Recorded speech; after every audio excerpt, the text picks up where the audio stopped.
இப்போ இந்த என்டிடிவி பேட்டின்னு சொல்லப்படுற அந்த விஷயத்தில் கூட கரூர் சம்பவத்தை பற்றியும் ஜனநாயகனை பற்றியும் வந்துட்டு சில விஷயங்கள் சொல்லியிருக்காரு. அது போக அமைதியாக இருக்கிறத வந்து பலவீனமாக பார்க்குறாங்க, ஆனால் எனக்கு ரொம்ப பலம் அப்படின்னு சொல்கிறாரு. இல்லை, விஜய் வந்து அமைதி என்பதை தாண்டி பார்த்தீங்கன்னா அவர் ஒரு மென்மையான கேரக்டர். அதாவது ரஜினி பற்றி வந்து ஒரு கருத்து இருக்குது, அது எனக்கே அந்த அனுபவம்லாம் உண்டு.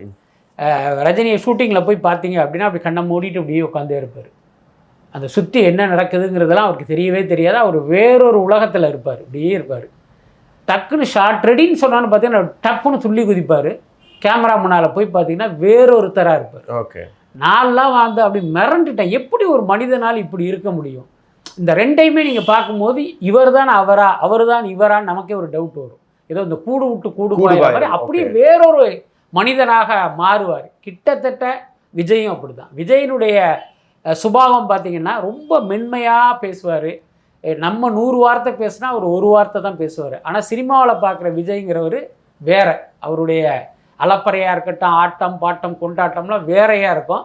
இப்போ நான் முதல்ல ரஜினி குறித்து சொன்ன அத்தனையுமே விஜய்க்கும் பொருந்தும். அப்படி ஒரு கேரக்டர் இவர்.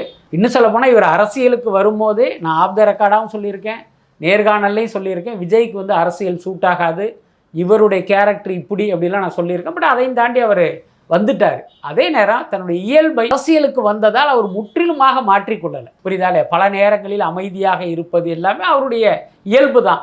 அரசியலுக்கு வந்ததுனால நம்ம இயல்பை மாற்றி இந்த இடத்துல நம்ம நடிக்கணும் அப்படின்னு அவருக்கு தோணலை. அதை வந்து நம்ம ஒரு வகையில் பார்த்தீங்கன்னா அது பாசிட்டிவ் தான். நீங்கள் சினிமாவில் நடிக்கலாம், நிஜத்தில் நடிக்காமல் இருக்காரு, அது வரைக்கும் ஓகே அப்படிங்கிறது ஒரு நல்ல விஷயந்தான், ஒரு நல்ல பாலிசி தான்.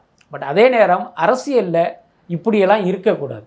அதையும் வந்து அவர் புரிஞ்சு தன்னை வந்து கொஞ்சம் மாற்றிக்கணும். இப்போ சொல்கிற மாதிரி என்னடா அது தலை இடிஞ்சு தலையில் இடியே விழுந்தாலும் வந்து இந்த மாதிரி இருக்காரே அப்படிங்கிறது ஒரு கட்டம் வரைக்கும் உங்களுக்கு பாசிட்டிவாக இருக்கும். அதுக்கப்புறம் திடீர்னு பார்த்தீங்கன்னா அது நெகட்டிவாக மாறிடும். இப்போ உதாரணத்துக்கு பாருங்கள், இந்த கரூர் சம்பவத்துக்கு முன்ன வரைக்கும் விஜயினுடைய அமைதி அது யாராலும் பெருசாக வந்து கிரிட்டிசைஸ் பண்ணப்படலை.